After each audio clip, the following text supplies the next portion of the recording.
Hello, everyone, and welcome. I think some folks are still kind of tuning in, but welcome everyone to this mobilizer session. I hope everyone's day has started off well, wherever you're tuning in from. My name is Eva Morrison, and I'm part of the Healthy Communities Initiative team with the Canadian Urban Institute. So we are orchestrating Canada's placemaking community. So we're really excited to connect with all of you today at this kind of rescheduled session. And while we were waiting for a few more folks to kind of filter in, I can kind of warm up the virtual room. So I invite you to share in the chat your name and where you're tuning in from. Introduce yourself so we can get an idea of what organizations and placemaking folks are joining. Before we dive in too much, I'll just start with a few Zoom reminders for this session. So the mobilizer will be available both in English and French. To access the French channel, you can click on the globe icon, which is available at the bottom of your screen on Zoom. Once you click that button, you'll be able to toggle between channels of English or French language. Closed captions are also available in English. So you can click on the closed caption option, which is also at the bottom of the toolbar in Zoom. And if anyone has any technical issues or you're having trouble accessing the languages, please feel free to reach out in the chat and our team will be in touch with a direct message to make sure everyone's able to tune in today. I see a lot of folks tuning in. That's great. Welcome, everyone. We're already at 47. So as someone with settler ancestry, I would like to open this space by recognizing the ongoing impacts of colonization, as well as the fact that reconciliation is an ongoing commitment with all of us. So we're really grateful to have the opportunity to live, work, and live on this territory. And as community builders, we really have to take a commitment to take care of the land and all the beings that we are sharing it with today. The Canadian Urban Institute's work happens across Turtle Island, which has traditionally been and is home to many diverse First Nations, Inuits, and Métis people. Today, I'm joining the session from Tkaronto, which is the traditional territory of many nations, including the Mississaugas of the Credits, the Anishinaabe, the Chippewa, the Haudenosaunee, and the Wendat peoples. Tkaronto is covered by Treaty 13, which is signed with the Mississaugas of the Credit, and the Williams Treaty, signed with multiple Mississauga and Chippewa bands. So at this point, our team will share a link in the chat for you to access a digital resource so you can get in touch with your own territorial acknowledgement today. These mobilizer sessions are made possible thanks to a wide range of organizations. I'd like to take a moment to thank the Community Foundations of Canada for their support with Healthy Communities Initiative funding project. So to dive in, today's session feels really special. The Healthy Communities Initiative was launched during the global pandemic, which brought a really specific context. And it became clear that our relationships and our community support systems with neighbors and local groups and coworkers are really at the foundation of our social fabric. So today is going to be an opportunity to learn more about some of the principles and the practices that can unlock the potential of these community connections. Not to go back to normal, but to bounce forward in a new way. And to do so, I'm really delighted to be joined by an absolutely stellar panel. So I'll start with our amazing host. Today, we are joined by Anne Gloger, who is the strategy director at Catalyst Circle. So she'll be sharing a short presentation about the connected communities approach. Anne supports a wide variety of change catalysts from communities, organizations, institutions, and governments to design and implement strategies that create and co-benefit communities. So together with Anne, we have three fantastic panelists who are also going to be sharing their insights and stories and learnings about building connection and resilience. So we have Irene Kessie from Rise in STEM, who's joining from Rexdale, Ontario. We also have KJ Conuers-Steede from Inspiring Communities from Windsor, Nova Scotia, as well as Joseph Lurie from Sinkunia Community Development Center from Edmonton, Alberta. So it's an absolute pleasure to have you all here, and thank you so much. Before we pass it off to Anne for the presentation, I'll just mention a few final things. I'm really excited to be joined today by Patricia, who will be visually capturing some of the insights of the conversation and leaving us with the amazing graphic recording of the session. So you'll see that screen kind of pop up throughout the session. I'd also like to thank our two interpreters today, who are providing French translations. And I'll also note that at the end of the session, we're going to hold some time for Q&A from the audience. So please do share using the Q&A function as well as the chat, any questions or comments that come up throughout the discussion that we'll be able to get to in that section. And that's everything from our end. So I'm going to pass it over to Anne. Thank you so much, Eva. This is such a tremendous opportunity, and I'm just watching the chat and the diversity of folks who are in the room. I just love it. So let's get started. Let me first do the part where I share my screen. Sorry.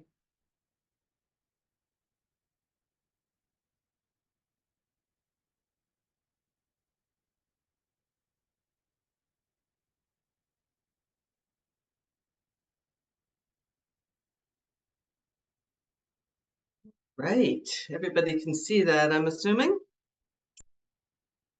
So I am joining you all today from the territory of the Lekwungen-speaking people, the Songhees, and the Esquimalt First Nations.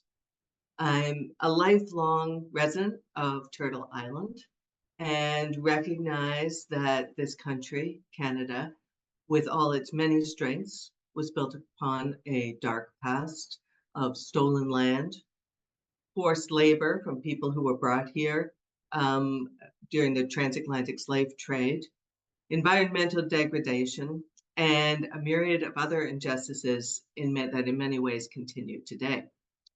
And this is why I do the work that I do. I commit myself to my life, my work, to taking an anti-racist and decolonizing approach. I believe that communities are an investment in communities is really the foundation of the kinds of transformative change we so desperately need today. And that belief comes from decades of on-the-ground work and was reinforced one terrible day in July of 2012, when the unthinkable happened in the community where I spent my time and my energy. On that day, 22 young people were shot at a community barbecue, and 2 were killed. I can't begin to know what this tragedy meant for the families and friends of the people who were shot. The event traumatized the local community, and I want to be clear that that's not my story to tell. What is my story to tell is the way that the community responded, and so many people wanted to help. And that's where the story of connected communities comes in. The very next day, 70 organizations, grassroots groups, governments, and institutional reps all came together. Not just to coordinate the immediate response, though that was definitely part of the conversation, but also to think about long-term recovery and the implications for this community for the future. It was really those at the grassroots who defined what our focus would be. What to do: prioritize support for resident-led initiatives. What not to do: flood the community with well-meaning strangers. So the result was a whole array of coordinated actions. For the immediate response, community members didn't want a whole bunch of counselors from multiple organizations kind of descending on the community and trying to help people who were grieving in trauma and shock. And so what we did was we used a relational approach. We paired trauma counselors with outreach workers and grassroots leaders, people who were known and trusted in the community, so that people were introduced slowly and in ways that were meaningful to the local people. We as organizations were able to support resident-led responses with money, with communications. There was a completely resident-led vigil. Organizations supported and attended, but in true recognition that this was a resident moment. And we also helped residents to organize a trust fund for one of the families through connecting them to a pro bono lawyer. For the longer term recovery, we were able to do a whole bunch of things, including one of the local businesses stepped up and coordinated with local organizations and residents to expedite renovations on a townhouse in the community that could be used so that residents could gather, could heal, and ultimately could plan together for the future. Also, in that townhouse, organizations that were engaged locally with youth were able to bring programming right to the community in order to support those who were traumatized by this horrible event. I'm telling you this story today because it's illustrative about how connected communities can come together in moments of crisis. The experience and the trauma of the local residents is something that organizations can only experience kind of vicariously. Collective action, though, is a contribution that organizations can make alongside of institutions, alongside governments, and most importantly, alongside grassroots leaders. So this group, or this eclectic group of people, came together to support collective action, not just to bounce back to the reality before the crisis that clearly was not serving youth particularly well, but to bounce forward to a new and more equitable future. Once the response and recovery efforts were underway, this group of people came together collaboratively to shift to co-designing a strategy for bouncing forward, to strengthening the community's social fabric. The strategy was that bouncing forward should strengthen the community's ability to support its youth. And to do that, everyone agreed that organizations needed to learn from youth and to build on the deep learnings from research that had gone on just a few years before that local youth had been a part of, but that was not necessarily the foundation for investment and learning moving forward. The Roots of Youth Violence report was foundational to the change efforts in the local community. The resulting strategy was called KGO ACT, which was Kingston, Galloway, Orton Park, the name of the community, all community together. What it consisted of was 4 youth-led groups, and they were each supported by an organization, and they were funded. The goal for the youth was agency and support to design their own community-based interventions. And the goal for the organizations was to learn about what youth needed to make up programs and services to make them meaningful and accessible to the youth who were actually using. The groups included Walk in My Moccasins, which focused on youth engagement from an urban Indigenous perspective, supported by Native Child and Family Services. Let's Inspire for Today focused on understanding and influencing the spaces in the community to be more youth-friendly.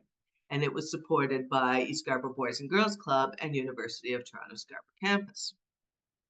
The Youth Sports Unlimited was by youth, for youth, sports program supported by the Multi-Sport Collaborative. And Arts Fusion, young newcomers engaging with each other around art and discussions of inclusion and belonging, supported by the Community Arts Guild. And the coordination efforts were really about helping youth to articulate what they wanted organizations to learn from what they were doing. And organizations learned a ton. They learned about balancing structured and unstructured activities and programs. They learned how to connect programs to the land and how to bring land-based programming into all the initiatives in the community. They learned about the importance of simply holding space and multiple other ways of supporting and communicating with youth. Let's Inspire for Today even teamed up with student researchers and ultimately received a youth-friendly designation for the community from an organization called Playworks. The momentum from these projects was inspiring. And the cross-learning and interaction between these youth-led groups taught us all something about breaking down silos and working together. KGO Act became part of the community's social fabric. Its roots were before the initiative. You remember I talked about the 70 organizations able to come together and co-create a strategy? That was based on decades of facilitated collaborative processes. And it continued long after. Its legacy continues today with the organization AC, youth-led, entirely youth-led, the Association of Committed and Engaged Youth for the Community. This was made possible because of the focus on underlying conditions that enable grassroots groups, governments, institutional reps, businesses, and organizations to work better together over time. To do this work, it's important that we look at communities as ecosystems. And that so often communities are looked at a collection of vulnerable individuals awaiting professional interventions, or a bunch of organizations who are each doing their own programmatic responses to supporting individuals. But what we were looking at then, and what I believe we all need to look at now, is a collective whole ecosystem approach. In this particular community, there was an organization, the East Scarborough Storefront, whose purpose was and is to facilitate processes so that the local community ecosystem grows stronger over time. And time is a really important element to this kind of work. And the Storefront's work was the origins of the connected community approach, which is a framework that is now being adopted and adapted in lots of different contexts. And it focuses on the conditions for the kinds of transformative change that I think we all know we so desperately need. When we talk about those conditions, we mean a sense of belonging and agency so that people in their communities feel like their community is a welcoming place, and that each individual, what they do does, and who they are matters. I love this picture. This is a KGO Act picture. Ongoing opportunities to learn about and share cultural worldviews, to explore ideas and find common ground, to bridge across culture and difference, not as a one-day event, but as part of being in community. To ensure that people have seamless, coordinated, and easy access to the kinds of supports that make life easier and enable people to get the help they need when they need it.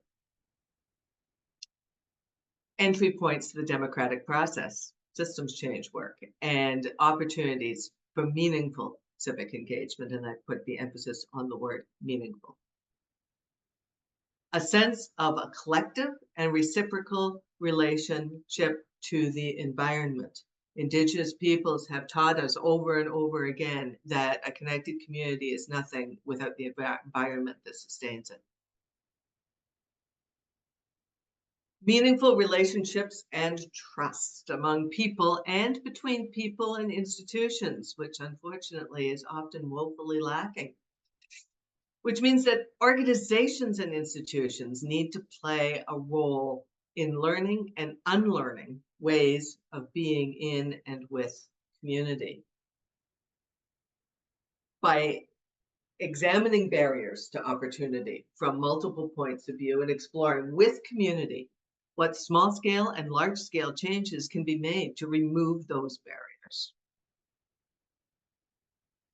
It means organizations and institutions engaging in intentional and meaningful learning about racism and colonial practices, about trauma and how those inequities were created in the first place, rethinking their own approaches, processes, and policies, and developing new anti-racism ways, anti-racist ways of being and acting. It means organizations, institutions, and governments building their own capacities to collaborate effectively across mandates and scales, putting mechanisms in place so that residents and professionals can effectively design and plan together, as we did in that earlier example with KGO Act. In a truly connected communities, all strategies, programs, research, and funding that are intended to benefit community should be relevant to and grounded in community context. In KGO Act, we worked with the local youth on these conditions. It's never a one and done. It's a long-term kind of strategy that includes people within the strategy at the time, the people and learnings from the past and going into the future. The purpose of KGO Act was to learn from the 2012 tragedy and to bounce forward to a better reality for local youth. Improving local fabric and making local conditions better for youth, helping to prevent future tragedies from occurring. And this is by the community, for the community, systems change in action. The connected community approach, the approach we used then and continue to use in various different places and spaces, is a framework that goes beyond meeting individual needs. It is a strengths-based collaborative approach that is looking to strengthen a community's social fabric so that the community grows healthier and more equitable over time. We know that problems manifest themselves in place. I believe that the solutions can also be generated in place. However, the causes are often far from community context. When we developed the connected community approach, we made sure it was a framework that could be used locally by people and organizations weaving networks and integrating processes in their local communities, and by systems level players, so that when they're engaging with and in communities, they're doing it in ways that actually strengthen the social fabric instead of, as I know many of us probably experience, detracting from and putting the institutional initiatives at the forefront.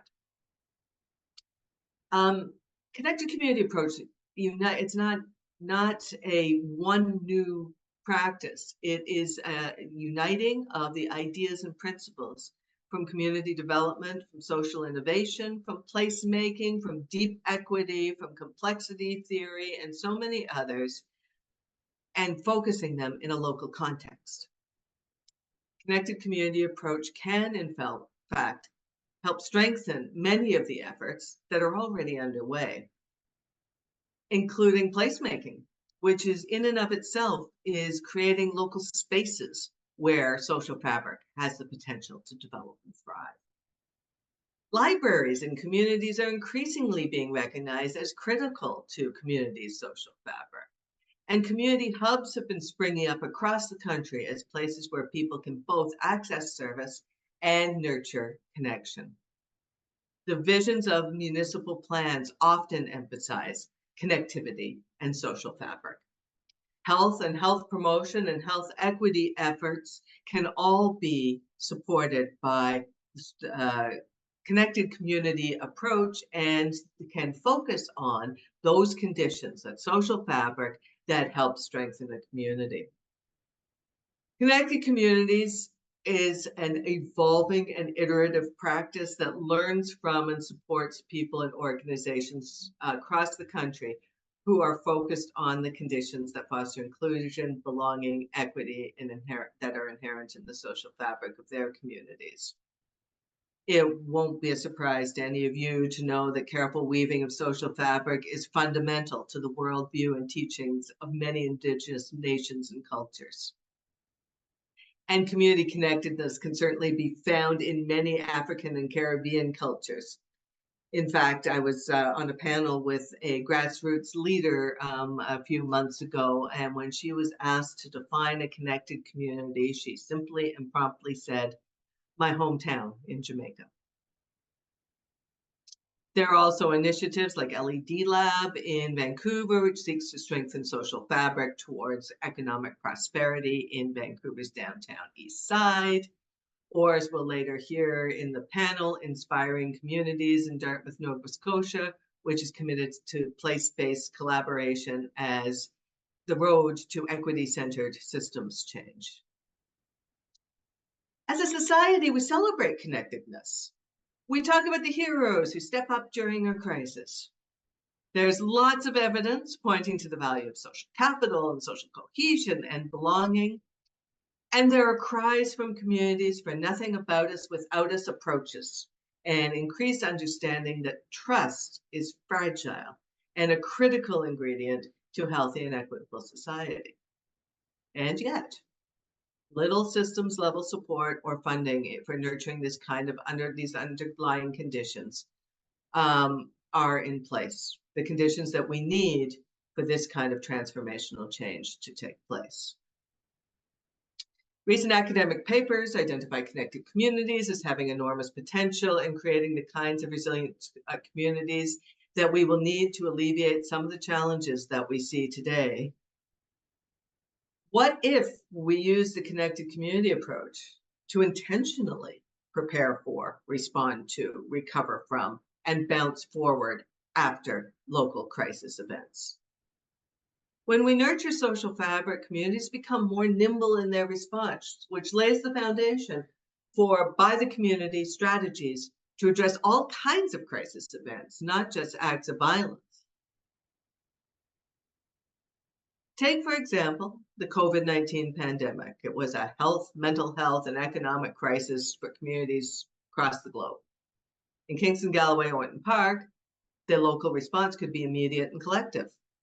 The storefront played the role as a network weaver and pivoted and adapted to make sure that people were connected and were able to support one another, to focus on grassroots leadership, to be a trusted source of relevant information, and to host vaccine clinics and other things that people needed during that time, to get people the things that they needed. This map shows the distribution of Toronto public libraries, hotspots, and laptops. And if you notice on the right, all that blue spot is where the dark blue, which was the most distributed, is in Kingston, Galloway, Orton Park. Long before the tragic events in 2012 and the pandemic of 2020, the storefront had been nurturing relationships, facilitating collective processes and initiatives, coordinating events, and strengthening the social fabric over time, both for its own sake and, as it turns out, in preparation for collective coordinated responses in times of crisis. What happens in the moment and the aftermath of a crisis does, of course, require emergency expertise, but that's not enough. Supporting people through a crisis and trauma hinges on relationships and trust. Crises don't happen in a vacuum. They are part of people's stories. It takes years and decades, generations to heal from trauma, both at the individual and at the community level. Long-term collective community-led processes can support healing and local agency to do something. to make a difference in the aftermath of a crisis. Changing the paradigm from a community being a collection of vulnerable individuals awaiting professional support to a focal point for investment in the conditions that foster transformational change. My question to you today is whether we as a society can afford not to invest in the conditions that will allow us to unite our strategies and sectors and support local conditions for a healthier and more equitable future.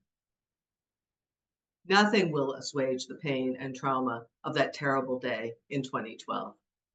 I tell this story today in memory of those who were killed, injured, and lost loved ones.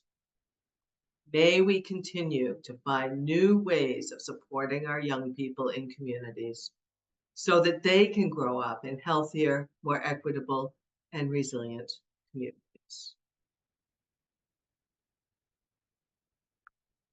I am now honored to introduce to you a panel of people with knowledge and expertise of what it means to strengthen social fabric in their own community context.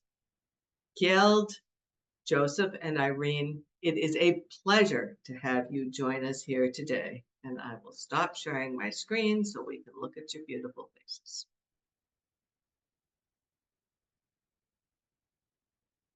So, there's a lot about social fabric, connected communities, resilience, and bouncing forward. I would really love to hear from all of you. First of all, if you could introduce yourselves, your organizations, and maybe what's 2 or 3 things you do in your communities or your organization does in your communities to strengthen the social fabric in that context. Kjeld, do you want to kick us off? Okay, will do. Good day, everyone. I'm based in Atlantic Canada in Nova Scotia, so I'm in like a rural community called West Hants. And one thing that we try to do at Inspiring Communities is to like remove the ownership from the organizations that work in the space.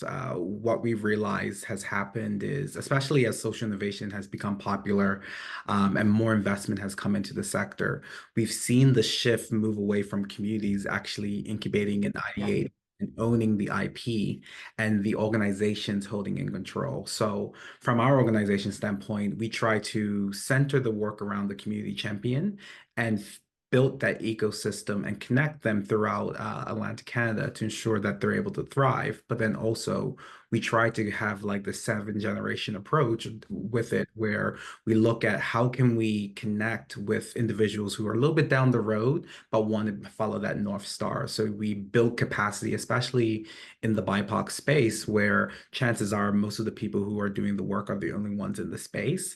So we really try to build up their capacity so that they have a little bit more allies as we go forward. So I would say that's kind of where we go.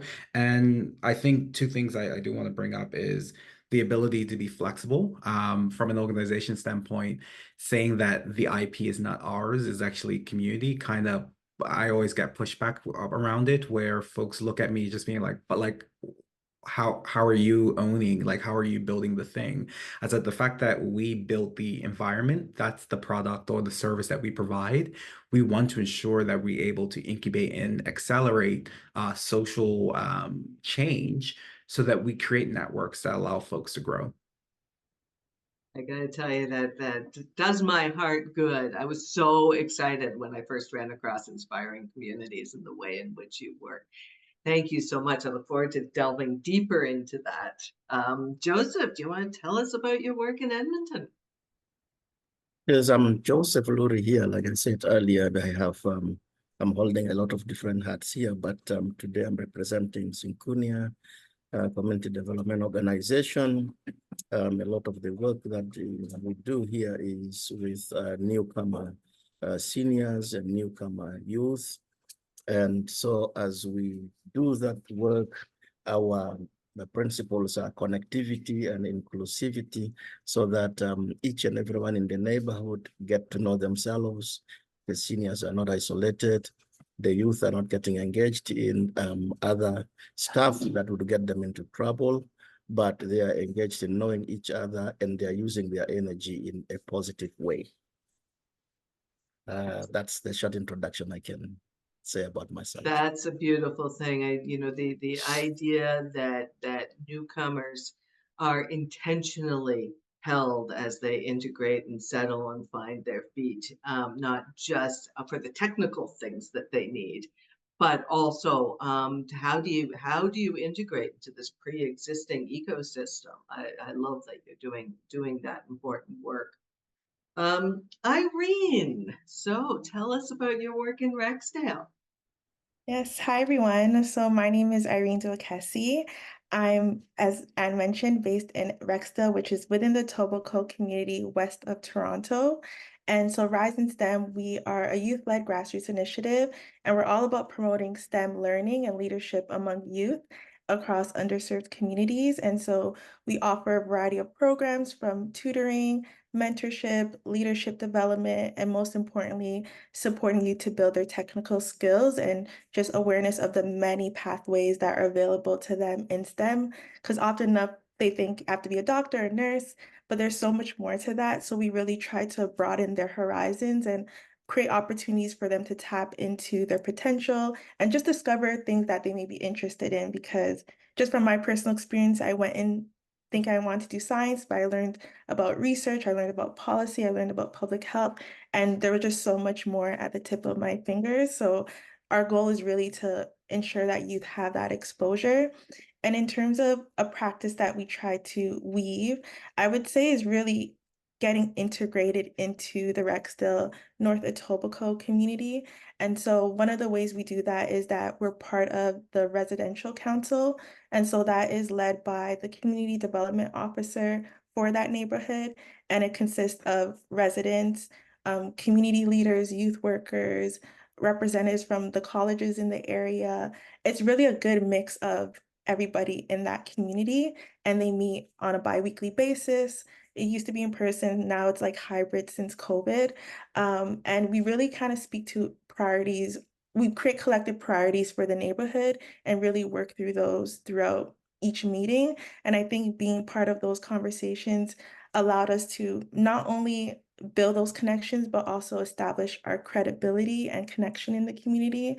And when we are able to kind of support others, it's easier for folks to want to support us. It's not even easier, just kind of something that's left unsaid. And so I would say that is one way that we've been able to kind of build that social fabric or be part of the social fabric in Etobicoke, because now we are kind of part of a bigger network in the community. And I think that's been a really great practice for the momentum in our work. I love that. The two things that I heard were youth-led. So that means that it really grew out of the community.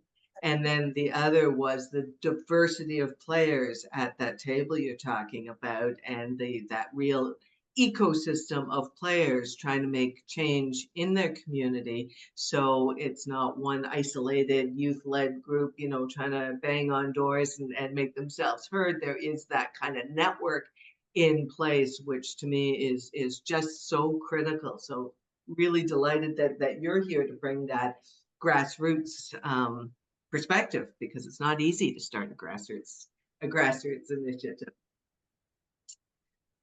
Okay, so the next question that I have for all of you, and you can jump in, who's ever ready to answer it, but so in our sector, in community work, initiatives tend to be social services in nature. So helping individuals through programs and services to achieve their aspirations or meet their needs. The strengthening of social fabric is different from that. And I would love to hear from all of you just how you think it's different, what the differences are between a programmatic response and a community ecosystem response.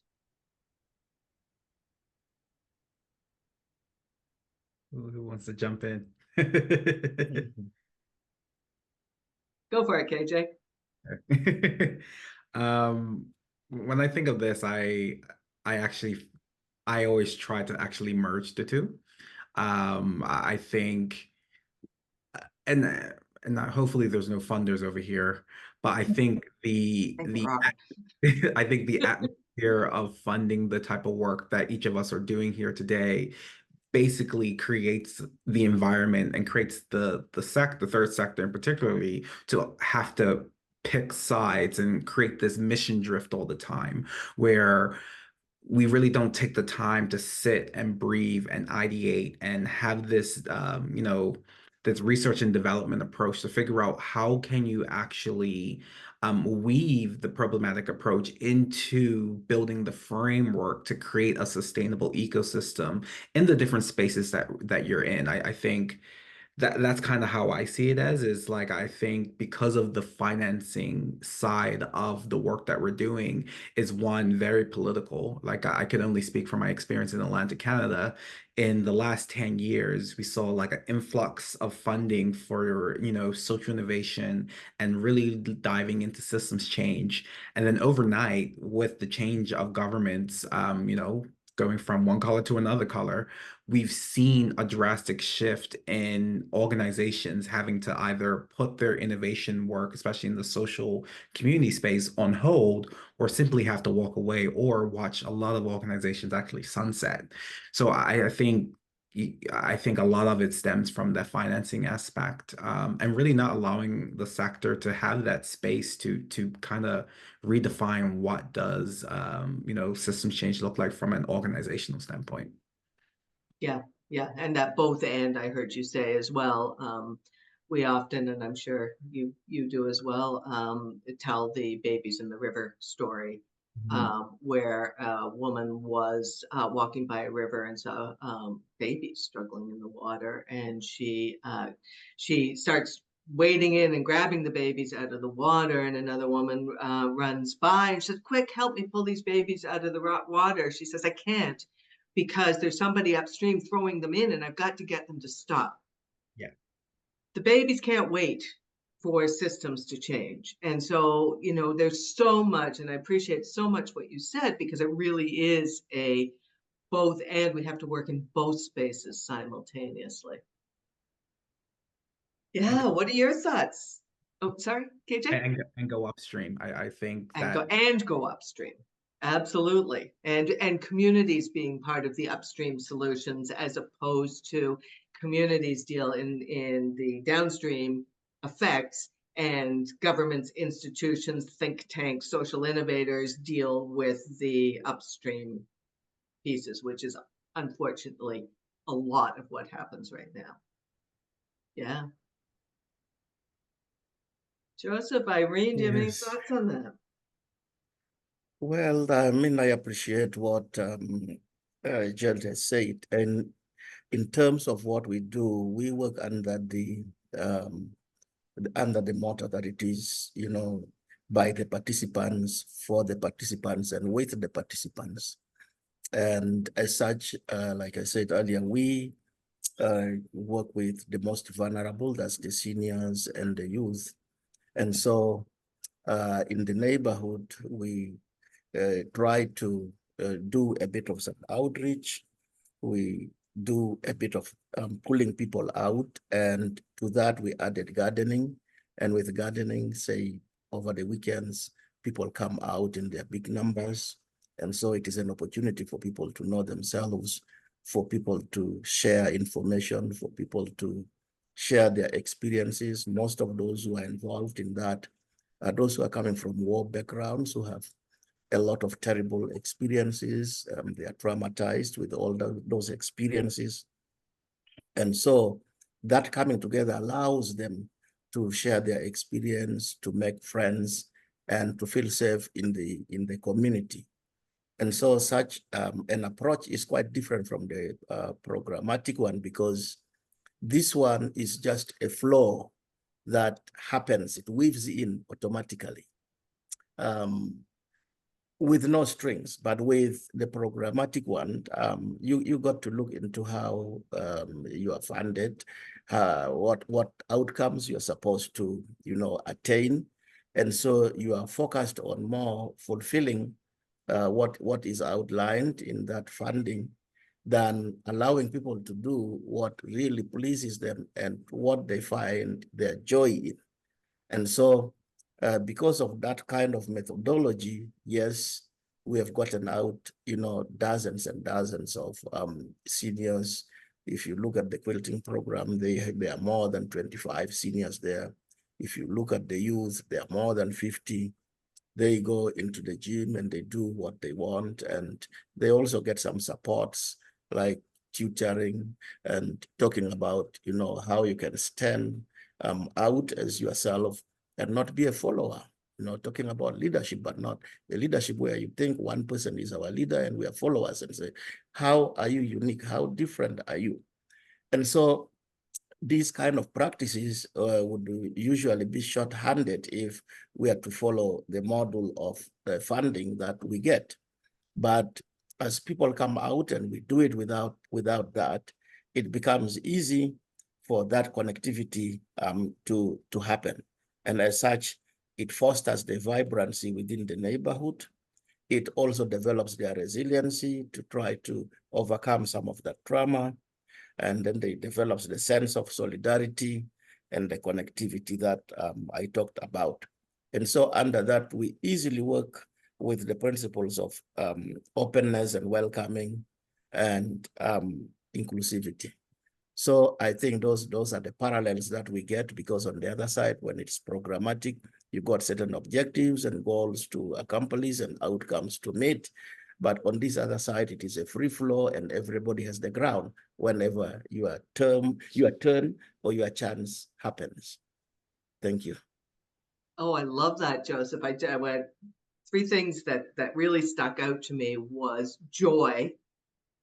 I mean, how many people ever get funded to help facilitate joy that, and yet people finding their joy, especially, after our trauma, after, when they're in, that kind of healing mode, is just so incredibly important for the individual and for that trust and, intersection of community ecosystems. The second thing, of course, I heard you say was the connection to the earth.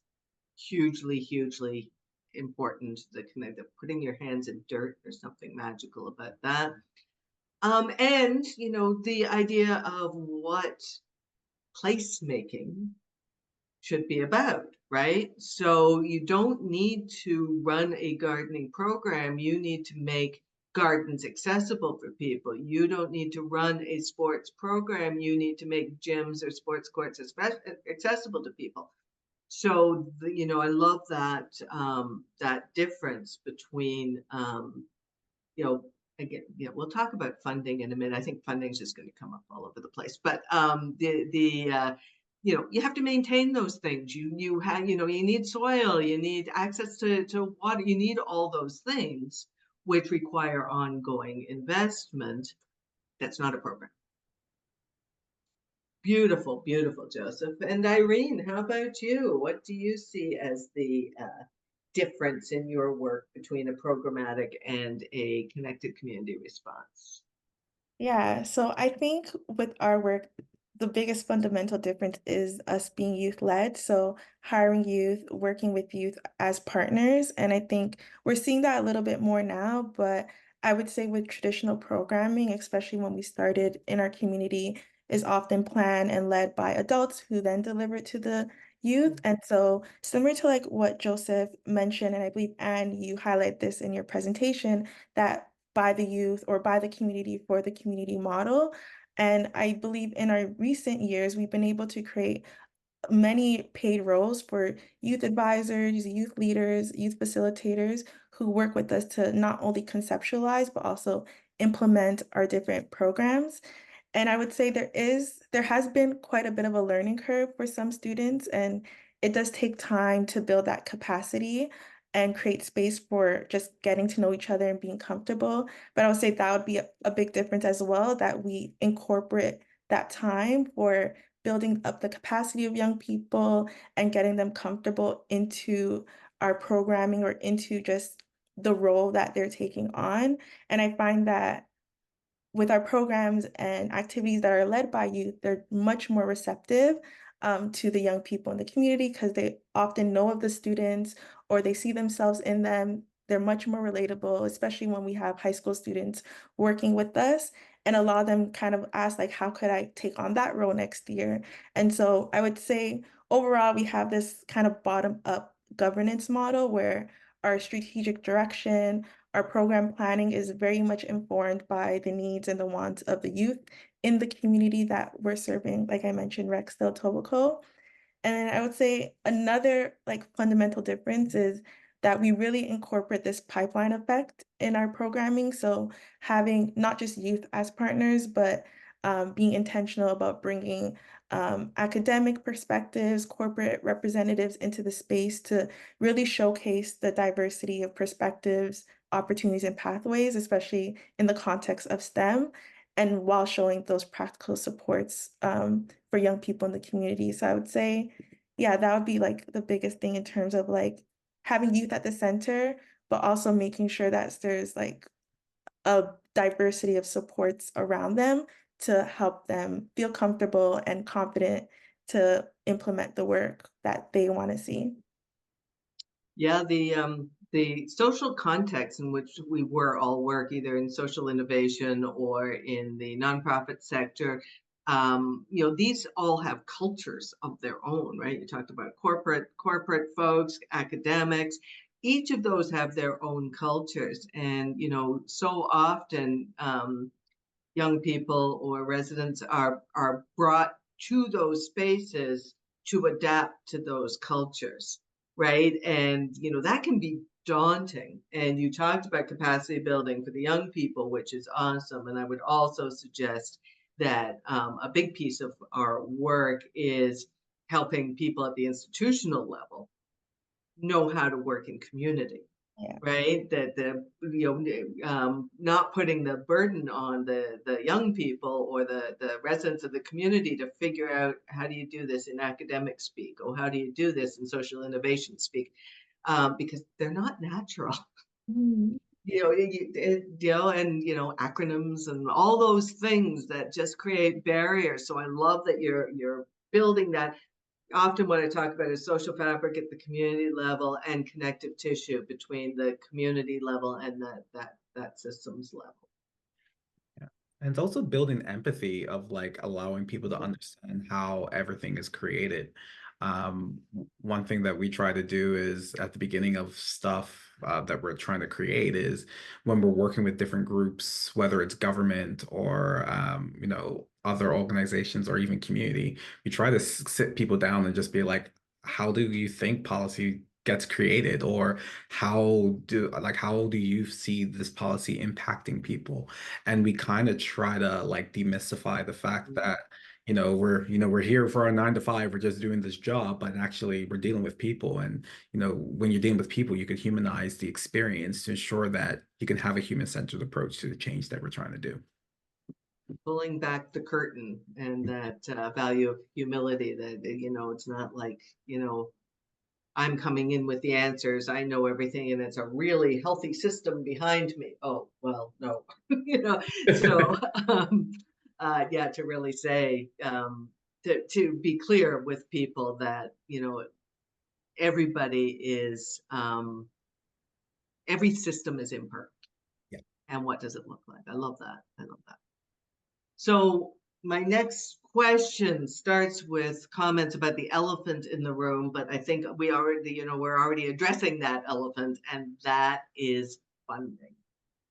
So, everybody's talked about it, and so often funding is tied to specific outcomes, which tends to be, it's not always, and I'm interested to hear from you, KJ, as well, about social innovation funding, because so often the funding is about change in resident behavior.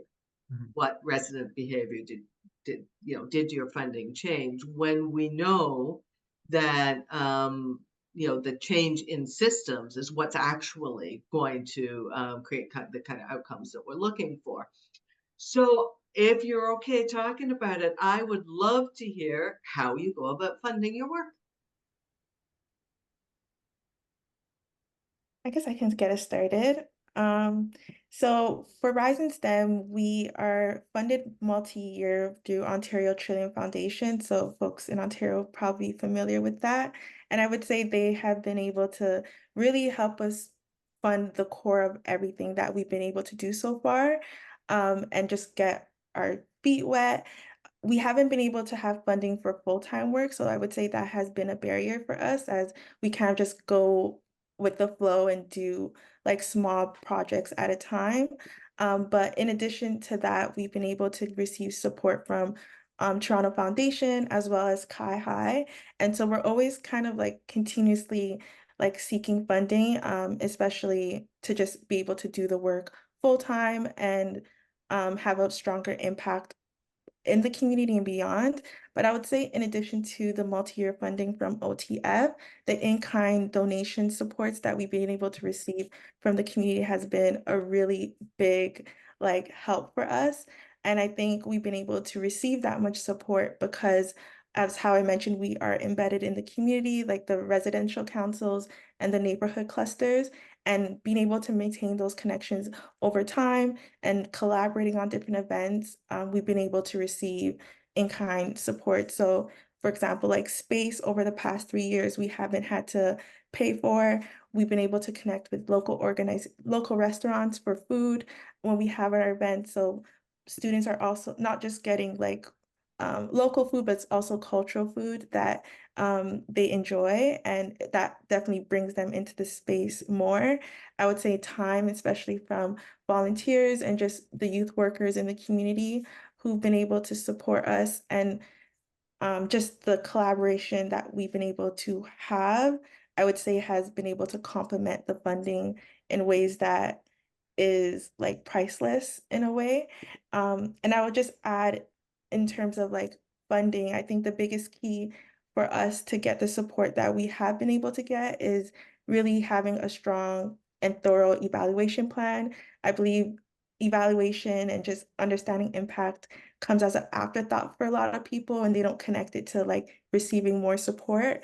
But I find that when we are very intentional and tracking our impact continuously, refining our metrics as we go along, that intentionality really shows up in the funding applications. And I think that helps to bring more opportunities, whether it's monetary or not.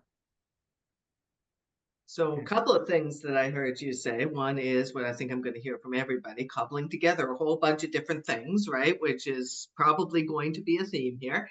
I'm curious about the funding that you get, the actual grants, and that youth-led approach. And the thing about grants, sometimes, not always, and I know some of your funders, and there are people who are trying to do things differently. But often what a multi-year funding will do is say at the beginning of when you write the grant application, here are the outcomes. Yeah. And then 3 years later, you report, we met those outcomes. And we know, particularly when we're talking about resilience, we're talking about, a time when there's multiple crises happening around us, priorities and ways of working and potential outcomes shift all the time, right? Like it's emergent and you're trying to follow the youth. So in what way does your funding structure, or does it, allow you to follow the youth if there are different priorities that emerge over the course of your funding cycle? Yeah, it's a good question. I would say that our funders have been like very much lenient and open with us. We have changed our program plan, I would say almost every year. It's just a matter of communicating that to them and getting that approval. So I would say, yeah, we are able to change our plans. I can't say we can change our outcome priorities that has been selected. So that would be like, I guess, a caveat.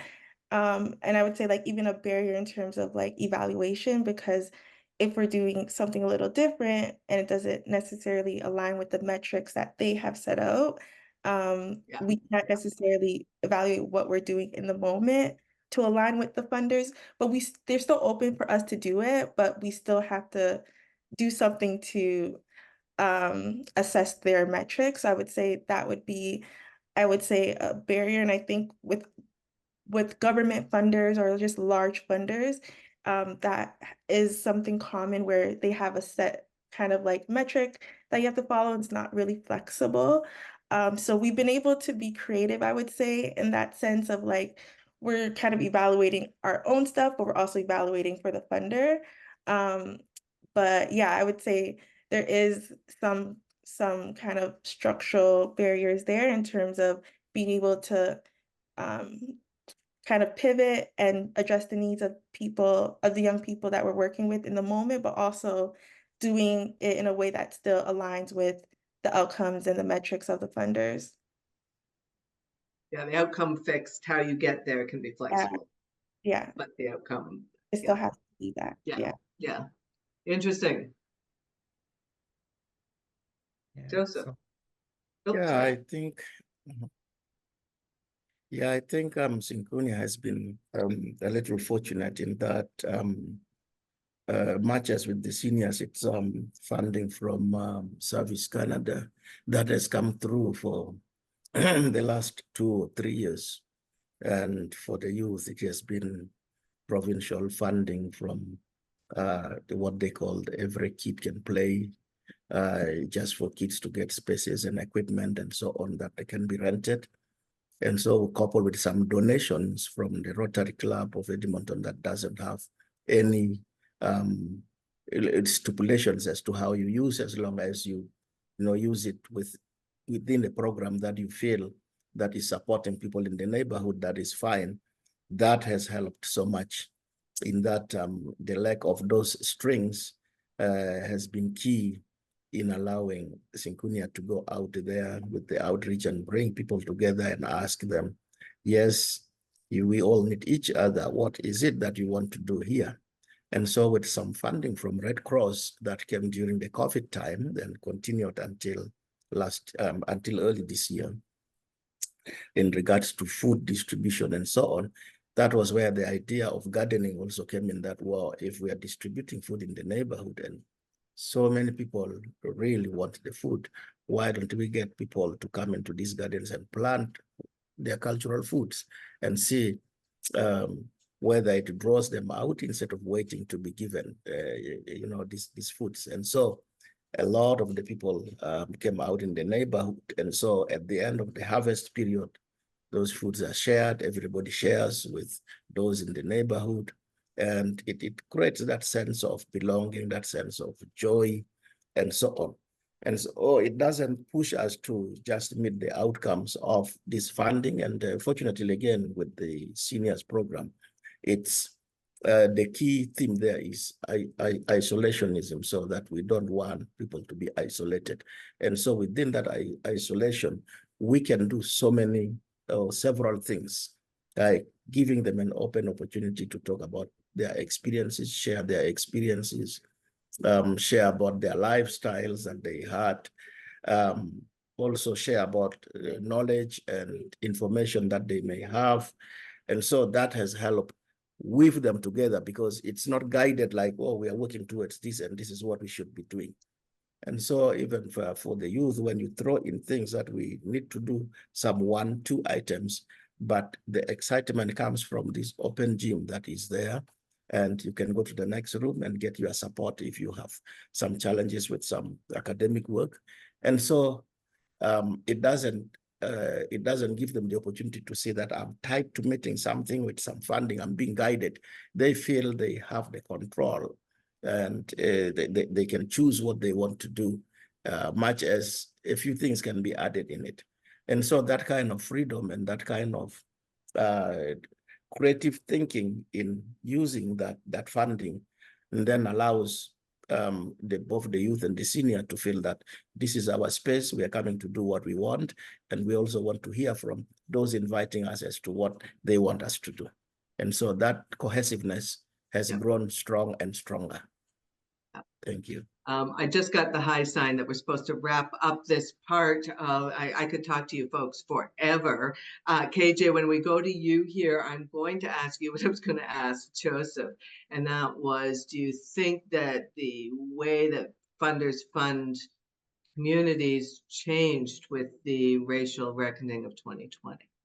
Yeah, I say, especially with like inspiring communities where we're fully BIPOC led, we're now seeing the ramifications of the downturn of what has happened with George Floyd, where we saw like funders want to like invest in our work, but then we also saw um just consultants being able to step aside, because one thing that's a little bit different in Atlantic Canada is a lot of the social innovation space is actually held up by consulting firms. So where our for Inspiring Communities model is like, we have our programming, but then we also do consulting and project-based research so that we can, enter into the space of social innovation, add an equity lens to the IP that's being developed, and reallocate the money that we have to like fund our projects that we're doing in communities, especially within rural Nova Scotia and rural Atlantic Canada. So that's kind of been our business model, but we've now seen the transition where folks are coming up for some consulting firm, some consulting ideas and consulting RFPs, which normally we would have done partnerships with, or individuals would have simply just been like, you should go to Inspiring Communities. So we're kind of seeing that shift now of the allyship kind of have ally fatigue. Ah, ah. And that's Well, on the government side. I think one thing that we're underestimating is how philanthropy has really stepped up. We get a significant funding from the O'Connell Foundation, and I am like very impressed of like how innovative foundations have been when it comes to funding social innovation throughout Canada, and their props need to be given to them. absolutely, absolutely. There are shifts, right? We are seeing shifts. Okay, Eva, I've got one question. I'm just going to wrap up with, so we can end on a positive note, and that is one thing in your community that gives you hope.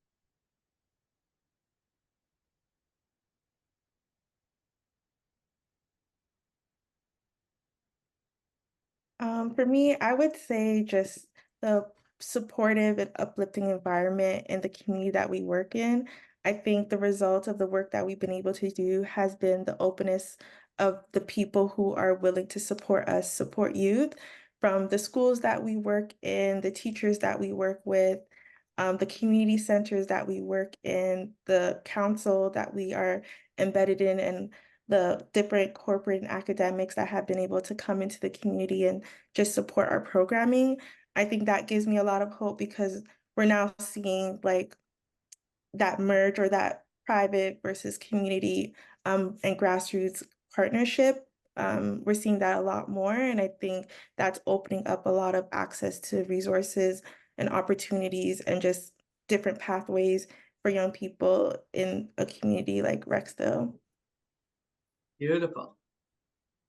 And I guess for us is, we talk about the elephant in the room. Our elephant is majority of our funding has been canceled or postponed. So what Inspiring Communities is doing is actually moving into more of a social incubator,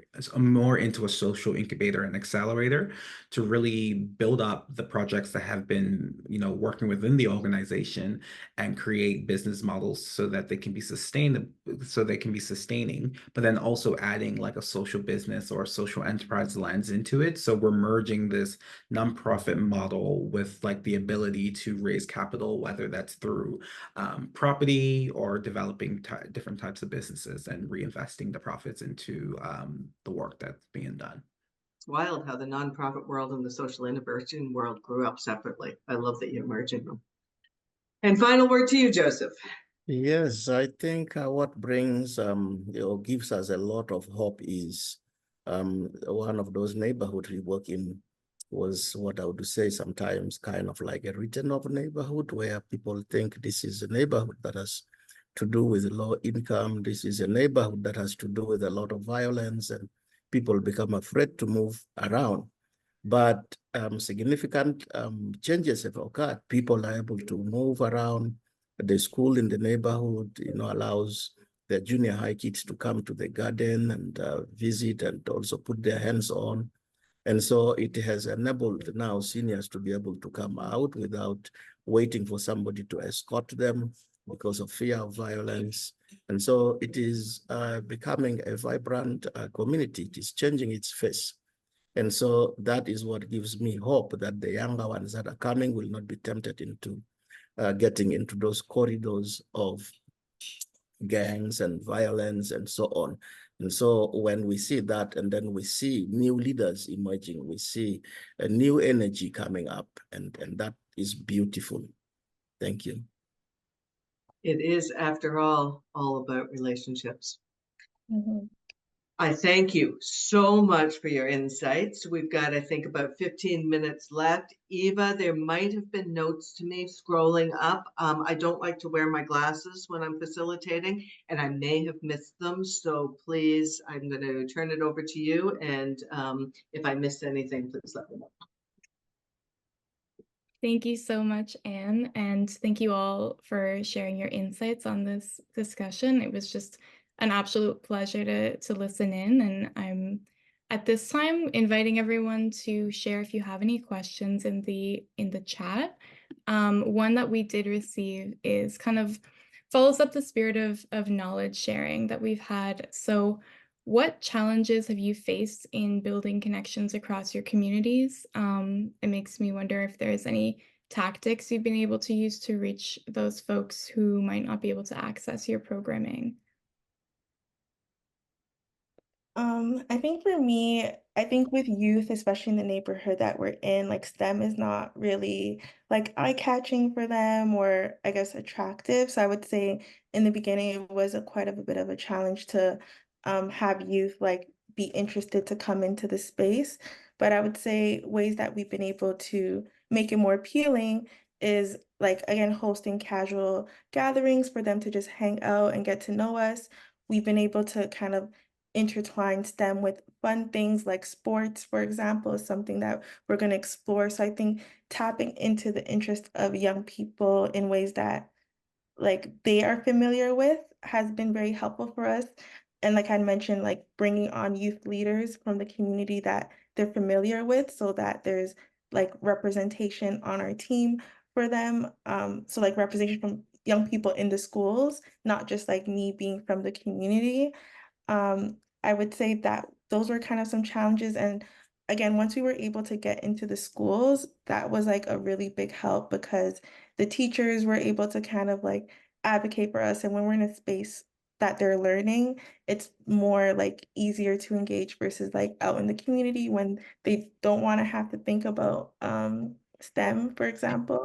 So I would say, yeah, like trying to make it casual and fun, incorporating things that they're interested, like sports and arts, into our work has been helpful, and really having youth leadership and not just youth leadership, but like high school student leadership in our team and programming has been really helpful.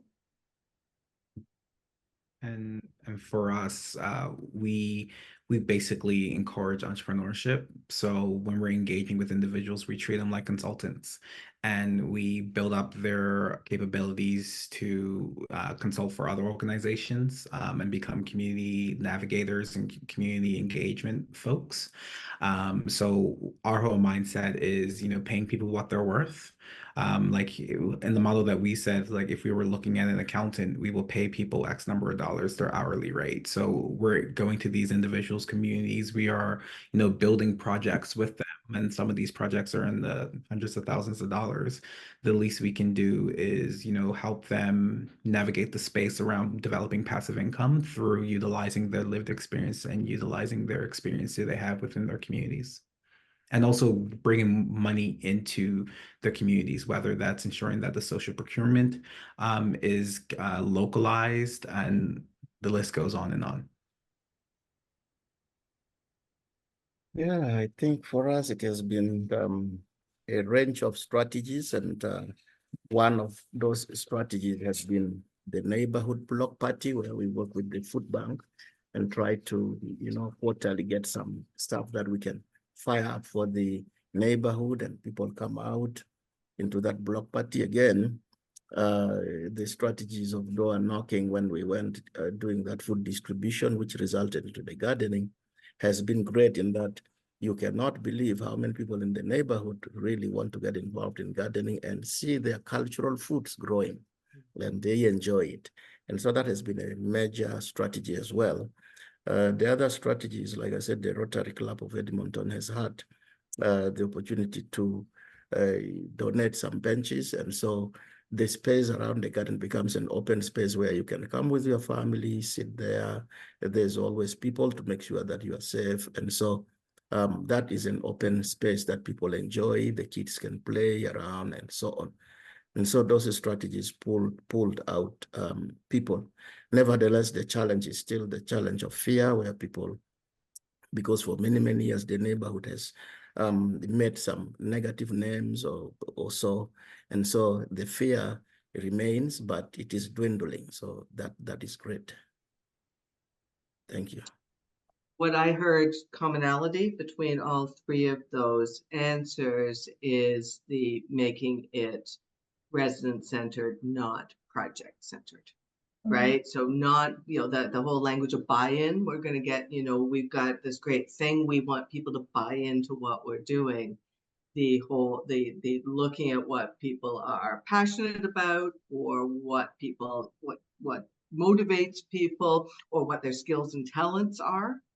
And trying to design with them on that, whether that's sports, arts, gardening, or entrepreneurship. It really is that mindset shift away from get people into the organization, and more get the organization out there supporting people. Thank you all for your answers. That's really illuminating. And I think we have room for one more question, which is, can you share some of the indicators that you use for measuring impacts? For example, how do you measure increased youth connections or improved organizational capacity to support youth?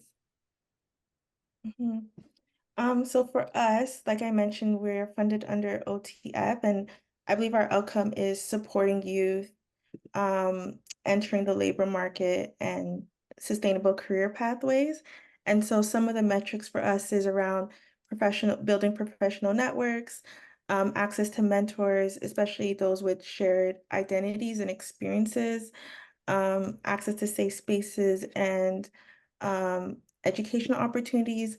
And in terms of like how we measure that, we of course do surveys and focus groups, but also like just activities throughout. I know one that we tend to use is like the head, heart, feet, spirit activity, where you just kind of check in on students of like what they're thinking, how they're feeling, and what they're walking away with. And I find that to be a really like casual way to evaluate, where they feel like they're not necessarily being evaluated, but it's like an activity.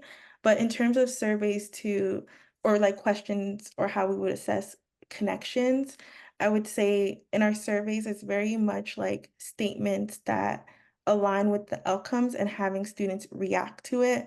So like I was able to set goals with my mentor. I feel more confident in these sessions. I was able to make new friends with similar interests. I met people who can help me find a job. So I would say the connection piece is more so tied to like what they're doing, and the outcome, like I mentioned more broadly for us, is entering the labor market or just sustainable career pathways. So I hope those examples were helpful.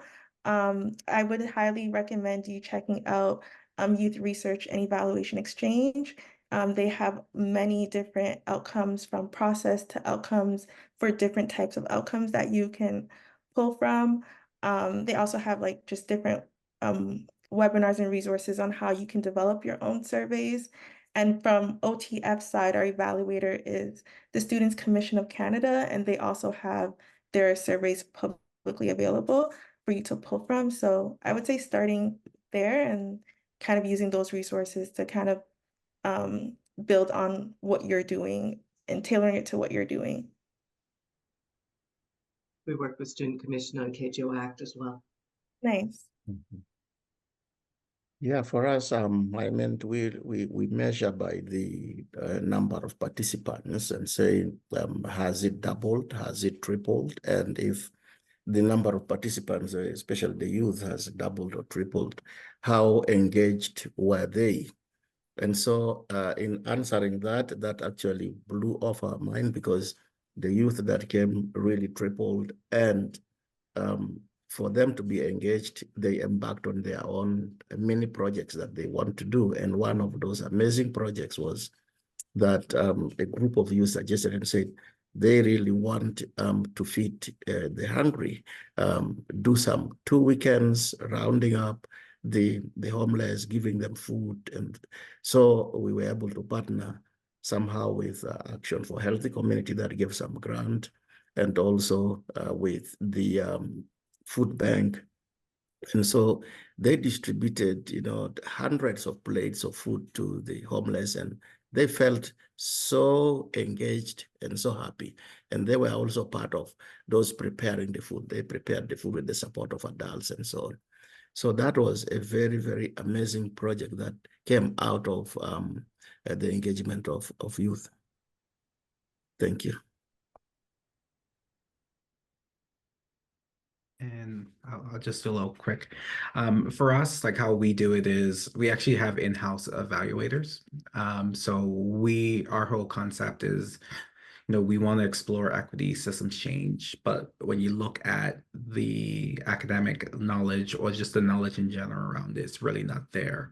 So what we did was our whole concept is we're going to have this academic side of it, but then we also have like community-based advisory groups. So depending on which community we are in, we bring elders together and we bring young people together, and we actually evaluate the project in real time.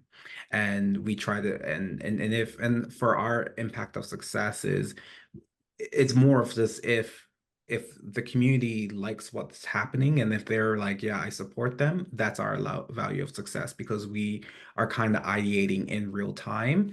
And if we see something that's not working, instead of us waiting till the end, we actually stop it, pivot. And we lean on our advisory committee, and we also treat them like consultants. So we do empower them to have those resources as well. So I would say like that's how we measure our successes, like how committed and how invested our advisory committees are in the projects that we're doing. And I'll just quickly add that Catalyst Circle is currently working on an index, by the community, for the community measurement tool for those underlying conditions that help foster the social fabric in a community. So stay tuned for that in the upcoming months. Thank you, Anne, and thank you all so much. I know we had a few more questions as well about public health. I know that Anne has done a lot of work with public health in East Scarborough, and will be able to share via email follow-ups some more resources as well, and continue the conversation that way. As we close up, I would love to take a minute to spotlight Patricia's screen to share this visual that's been created.